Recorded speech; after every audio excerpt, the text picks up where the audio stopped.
The 1922 Model 740, almost the last model that the Stanley Company built.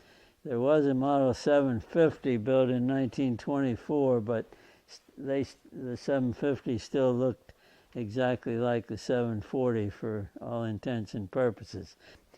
It's a 7-passenger touring car like the 735. The lines are a little different. The fenders are more rounded. The top on this one, although it looks like a convertible top, it does not fold down. The top's made on a solid frame, so the top always has to be up on this one. This car was the second one in the collection. My father never thought he'd have a collection when he got the first one from John Becker. It was our 1913 car. But in 1942, he bought this one from Bob Chase of Earlville, New York. My father, well, he hadn't had it more than about a month when gas rationing went into effect, World War II gas rationing. And so he went to the ration board and asked if he could get a ration of kerosene, because these cars run on kerosene. And they said, well, we don't see why not. Kerosene's not particularly in demand.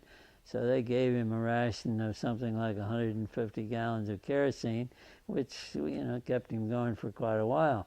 So he used this car together with one of the Packards during World War II. Obviously, no one drove as much then as there was no pleasure driving. It was just as you needed to go somewhere.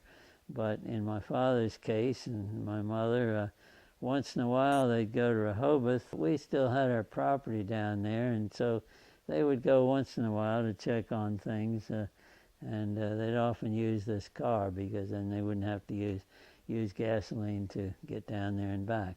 As the collection grew and we got other models of Stanleys, it kind of fell into disfavor a little. We used the other cars more and didn't run this one much.